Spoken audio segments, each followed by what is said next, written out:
Hi, BookTube. I'm putting up, as you'll see, my spoiler alert sign right away, early on, because I have some spoilery, spoilerish. Anyway, I have some thoughts that I feel I need to share right now about the novel I'm currently reading. Coffee Break fans, you're going to remember that I committed myself, didn't I, to read three works of fiction which appeared on the BBC's 100 Books to Read Before You Die list. By the way, other reading lists are available, but these were three titles that I named because I started them at least once and I didn't get very far along, and then I gave up on them. I've already finished one of these books. I finished Kenneth Grahame's Wind in the Willows. I recorded a Sideline video there, and rather than do a review, because I just felt The Wind in the Willows was it's been such a long time classic, I thought it doesn't really need reviewing, but I need to explain, what reasons I had that might have made me struggle with the book before. So right now, I'm reading the second of the three titles. I'm reading Dune by Frank Herbert. I bought a Kindle version, and I am at the 13% mark right now. That explains the title of this video. And already I'm having some issues. So perhaps these were the issues that caused me a problem back when I first read it. I honestly don't remember. It was back in the 90s. Really don't know. But I am committed. Okay, so I'm not here to tell you that I'm about to DNF this book again. So I'm just going to let off a little steam, okay, because I think it'd be good if I just talk about an issue that's bothering me already. But before we get started, I should just give you a little explanation, really, for the photographic theme. I do not have any photographs taken in appropriate landscapes for Dune. I haven't been on holiday to the sorts of places. I never lived near a landscape that was even closer. I've never been to, I don't know, I suppose Nevada or Arizona would have some fantastic bits of landscape, or Utah, the outback in Australia. Those would have been good places, but I've never been to those places, so I have no good photos. But of course, I live in England, where water it's everywhere, and and we tend to have a problem with flooding more often than drought. I suppose it depends on the area, but nevertheless, I have lots and lots of pictures of water, and I thought it would be ironic, given the shortages of water on the Dune planet Arrakis. How central that is to the world building there. I thought it would be ironic if I just post nothing but pictures of watery locations, such as this lovely pond, which I think was at Burley House in Lincolnshire, but we do take a lot of pictures of ducks in ponds, okay? So it could be any number of places. Okay, so first we'll talk about what it is, what's going on in this book that's bothering me right now. And after that, I think I need to get tough with myself, because the qualities that I'm critiquing, they do show up in other types of genre fiction. I'm going to take as an example crime fiction. And I need to explain why I would probably be more forgiving of these things I'm going to complain about if they happen to appear in crime fiction instead of in science fiction. Okay, so what's getting me down right now is how much of the 13% of the book that I've read so far is a prelude to the story in motion. That is, we're mainly looking at, what I've mainly been reading are static talking head scenes. The purpose of the dialogue, of course, it's presented as being instructional for one or more of the characters. But I mean, the truth is, the only reason that readers need to be present for these dialogues is because these ponderous explanations are what we need to get our download of world building data, or so the author seems to believe. I'm not convinced of that myself. That being said, I was coping not too badly with the download itself, and I was finding the details of the worlds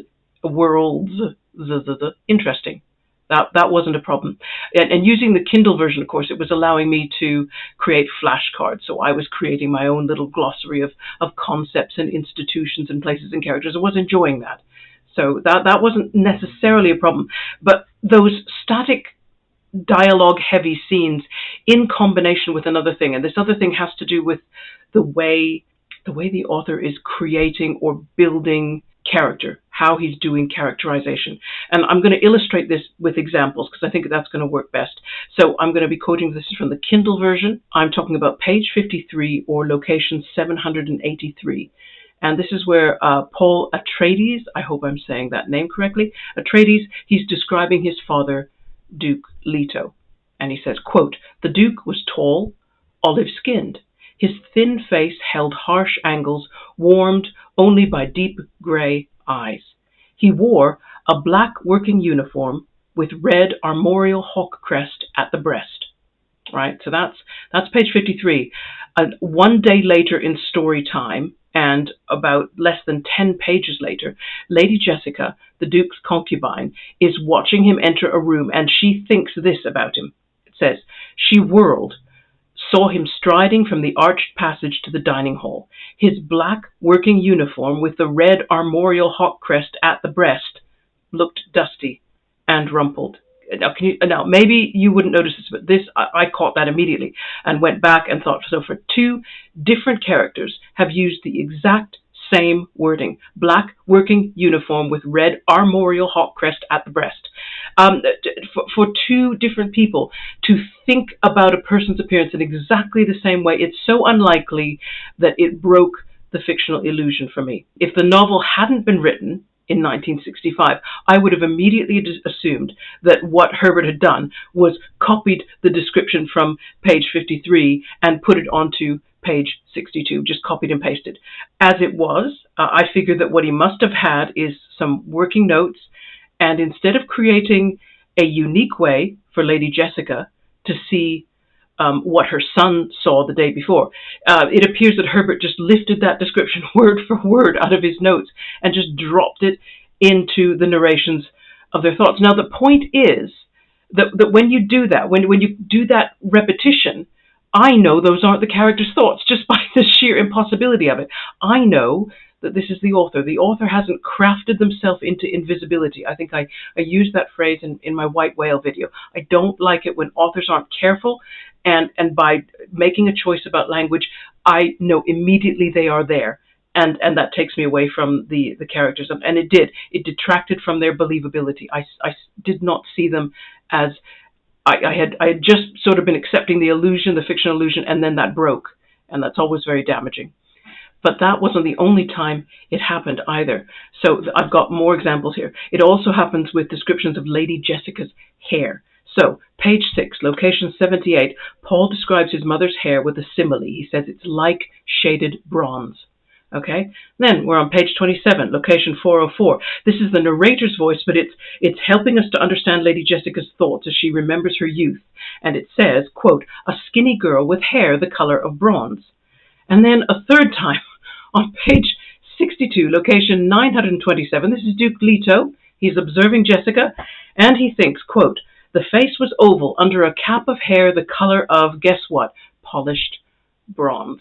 This drove me crazy. And it not just the business of son and father using identical color comparison, but how often would characters who know each other really well find themselves reviewing, like a little catalog of physical details of a person they're familiar with? They don't. Strangers do, but not people who have lived with you for years. That's not how they look at other characters. And this, again, that makes the author visible. All that being said, neither the Duke's black working uniform with the red hawk insignia or whatever it is, or Lady Jessica's bronze hair annoyed me as much as the eye color of the Fremen, the indigenous inhabitants of the Dune planet Arrakis. In the first 87 pages of the Kindle edition, there have been 8 instances where other characters have noticed or spoken about or thought about the fact that Fremen have completely blue eyes, no whites. Great. We don't need to establish that 8 times. Unless, I began to wonder, the repetition really got on my nerves. I didn't need it for comprehension. I did ask myself, is this what other readers need? Do they honestly need this many repetitions of what is a very distinctive physical characteristic? It really did break the fourth wall. And it just meant that up to this point, I am not developing strong, sympathetic identification with any of the characters. I have a faint attachment to Paul. because there was just one scene, the test conducted by the Reverend Mother, which I could say that was satisfying because it had some jeopardy and suspense, and because in the filmmaking terms it turned. That is to say, there was a change of mood or situation or character between the beginning of the scene and the end of the scene. And that's something that doesn't happen in the more dialogue-heavy scenes where everything stays the same from the beginning to the end. You, the reader, know more. But, I mean, really, you could say the characters know more, but you know the conversations are set up for your benefit. The characters could have had them anytime. You know, the fact that they're having them when you're reading means really it's for you. And I always think authors need to be careful about how they give data to the reader. It needs to look like it's not really happening.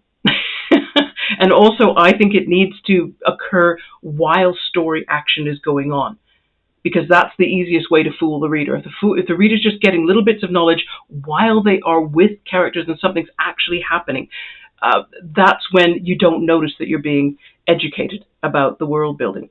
So I'm putting it out there that the characters in Dune, right now for me, they don't exist as people. That's not what they feel like. They feel like a set of bots that have been pre-programmed by the author so that they think their thoughts in the way that I would tick off items on a shopping list. You know, done, said the thing about the hair, said the thing about the eyes, said the thing about the uniform. So well, I have to consider one thing, though. There was a quote, the Reverend Mother, was around the time that she gave Paul the test. The purpose of that test was to determine whether Paul was human or whether, rather, he was a machine capable of counterfeiting a human mind. Now, so I'm bearing in mind, because I don't know this whole book, that should it turn out that a number of the characters that I'm reading about right now are actually machines, then, you know, we'll have to have another Sideline video while I, talk about how that changed my viewpoint. Now, the one other thing that I wanted to mention, I haven't scripted this. I'm hoping that I'm getting better at non-scripted material. But I was talking to the person who watches our television, who is a great fan of crime fiction. We have an entire bookcase, maybe bookcase and a half. Bookcase and a half, because you know how messy the bookcases are. It's a bookcase and a half of crime fiction. Mainly British authors. Oh, no, I'd say it's about half and half. Half and half British and American, with a few others thrown in, a few Swedish people, because they're good at crime, right, and dark things. So there's quite an assortment there. Now, the person who watches the television loves crime fiction. And naturally, because there's so much crime fiction hanging around in the house, I have, now and again, picked up one and read it and enjoyed it very much. Now, in crime fiction, you can often get dialogue-heavy scenes where really the point of the dialogue is to give you, the reader, information. You know that the characters, they may have had a conversation like this, but they could have easily given the information to each other in 1,000 different ways. But the reason that you're hearing it all now in this one conversation is for your benefit. And I'll admit, probably the person that watches television will say he doesn't think that would be a good way to do it in crime fiction. But nevertheless, I think I would tolerate it more. I also think I would tolerate repetition a little more in crime fiction. I would tolerate characters being, especially in there's so many different types of crime fiction. There is crime fiction with greater characterization where you would get none of this. It would be much more carefully crafted. But there is crime fiction. Agatha Christie. Let's use Agatha Christie because she's one of my favorite. If I'm bored or I need to escape or something, a little Agatha Christie will always sort that problem out. Now, but Agatha Christie, her characters are types, and she will repeat to some degree information, although it's true that Agatha Christie expects you to pay attention too, and so do a lot of crime writers. So even as I'm saying this, I'm thinking, actually, here's the reason why I'm not tolerating this in science fiction, because my feeling is that crime fiction already doesn't tolerate it, even though its genre and even though its characters can sometimes be a little stereotyped. There's less of what's going on in Dune in most of the crime fiction I've read, and I'm having problems with this, and this is most likely why I dumped this book, because it matters to me what language an author uses. It matters to me when they use it. It matters to me how they give information to me, the reader. All that matters a great deal, and when it's quite obvious that no one's really thought that through, I have a really tough time with that. So I'm having a tough time. That said, the world building is interesting. And maybe that's where Dune and crime fiction, maybe that's where I see a meeting point. The reason I stick with crime fiction, even if it might be a little bit stereotyped or even if it might be a little dialogue heavy, is because crime fiction always leaves you with questions to be answered. And in Dune, there are questions that need answering. So that's probably going to pull me through, but I always find that a less enjoyable journey when I am pulled through purely because I just got to get this question answered. So I need to see how this whole setup works or doesn't work, and who's going to help who, and in a very tactical sort of battlefield watched at a distance kind of way. So I'm gonna continue with Dune. I'll give you another sideline video if there's something else I feel I have to say. But that's it. I'm going to sign off for now. Thanks so much for checking in, and look forward to seeing you all again soon. Bye-bye.